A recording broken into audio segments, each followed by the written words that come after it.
जेलमध्ये 15 दिवस होतो, पण तिथल्या कैद्याला सांगायचं, विचारते बाप सगळे समजुती आत आहेत. ते विचारायचे पडवत साहेब कुठली केस, आता काय सांगायचं, चोरीची केस. मला लाज वाटली, एखाद्या खुनाची केस असती 7 महिने बोललो असतो. चोरीची केस, आणि ज्याने माझ्यावरती चोरीची केस घातली त्याला मला सांगायचं आहे, तुम्ही तुमचा पाठीमागचा इतिहास बघा. वयाच्या 28व्या वर्षी तुम्ही पण पाठीमागे जावा. आर पाटलांना पण सांगतोय, ज्यांनी प्रेशर केलं त्या आर पाटलांना सुद्धा माझं सांगणं आबा, तुम्ही आता 52 वर्षाचे आहात, तुम्ही पाठीमागे सरलं घ्या आणि 28व्या वर्षाकडे जावा.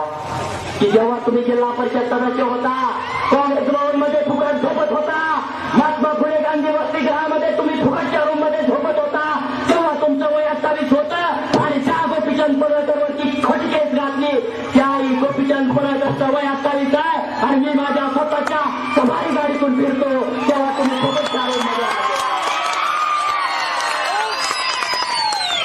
मला कोणाची तुलना करायची नाही, पण ज्यांनी माझ्यावरती केस घातली त्या आरामाने 28व्या वर्षापर्यंत पाठीमागे जावं आणि बघावं. जेव्हा तुम्ही झडपीचं सदस्य होता आणि महात्मा गांधी विद्यार्थी वसतिगृहामध्ये 26 नंबरच्या रूम मध्ये फुकट झोपत होता, आणि त्याच 28व्या वर्षी गोपीचंद पडळकर करोडोचं टर्नओव्हर करतो. मला 20,000ची कोटी चोरी करायची आवश्यकता आहे. आणि जे बाजार गुंडे नेते गेले 6 महिने गेले वर्ष ज्या आर पाटलाकडे जातात त्या बाजार गुंड्या नेत्यांना माझं एक सांगणार, अरे तुमच्यात जर हिंमत आहे तर राजकारण करा, तुमच्यात जर हिंमत आहे समाजकारण करा, तुमच्यात जर हिंमत आहे तर कुठलाही सांस्कृतिक चांगला कार्यक्रम करा आणि लोकांना तुम्ही पाठीशी द्या. तर गोपीचंद पडळकरला खोट्या केसमध्ये अडकू नका. हा हलगापणा झाला.